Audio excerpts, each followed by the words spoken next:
Let's check in though first with Daniel Ives, who's been a tech analyst on Wall Street for the past 2 decades. Daniel, thanks so much for your time. Where do you think this all goes now? We've talked about censorship in DeepSeek and whether, it will be taken up, but the underlying tech and being able to produce this generative AI cheaper is where we're all focused, aren't we? Yeah, look, I think there's a lot of facts that need to come out here. I mean, I think there's a better chance of me playing in the NBA than them doing this for $6 million. So I think there's ultimately that's going to be one of the issues. It's China. You got to take it with a pound of salt. I think the street's reaction today was a way overreaction in terms of Nvidia, in terms of these AI stocks. This is not denting the AI revolution. It's a good model. We've seen it over the weekend in terms of playing with it. But in my mind, in no way does this really change that U.S. tech will continue to dominate this AI theme.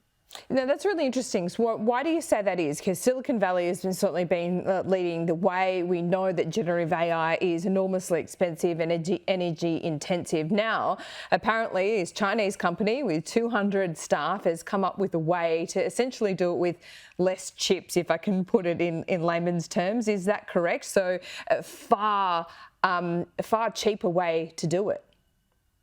Well, and that's part of the issue is that, I think there's a good chance that they used a lot more chips than they're talking about. Because if you look at the actual model and how it's built, it's an open source model, and you're going to have cheaper models. That's a positive for overall AI use cases. But if you look at ultimately how they built this, Nvidia, Microsoft, Google, Amazon, that's going to continue to ultimately drive the enterprise use cases. Yeah. This is just one small piece. And I think the biggest takeaway here, the U.S.-China cold tech war is going to continue to play on. It's a shot across the bow. But in no way do I view that this is a Sputnik moment or, some sort of major change in AI. So, Daniel, if I could read between the lines of what you're saying here and perhaps put it a little bit more bluntly, is that the opacity of China and the way this company operates means that we don't really know. And they could, in fact, be fibbing about how cheaply they're doing it or how many chips they're using.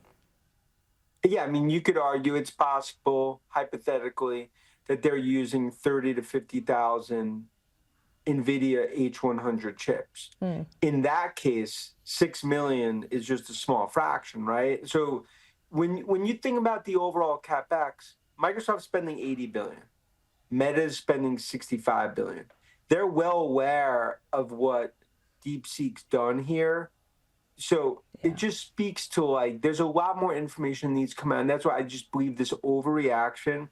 Covered tech 25 years, I think probably a top 3 sell-off that we've seen in the last 10 years.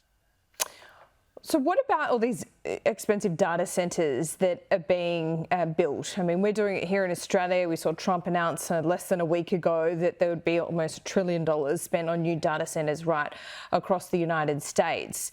Even if a DeepSeek is doing it cheaper, as it says it will, are these data centres still going to be required?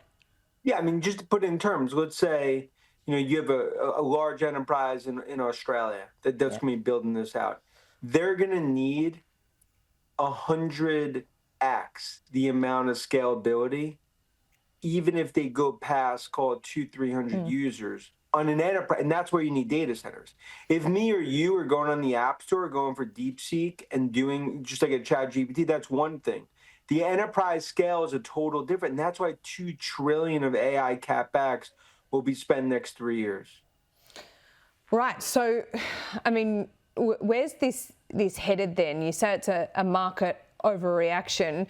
Does Nvidia start to climb back over the next couple of days and weeks, do you think?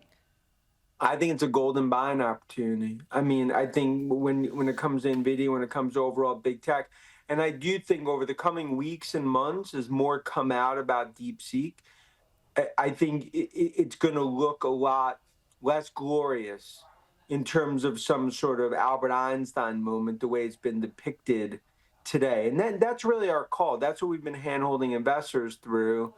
And look, it's going to continue to sort of play out, but this is in no way change. This is the fourth industrial revolution, the way it's heading. Yeah. Thanks so much for explaining it all to us today. Great shirt, great accent, Daniel. We'll see you soon. Thanks.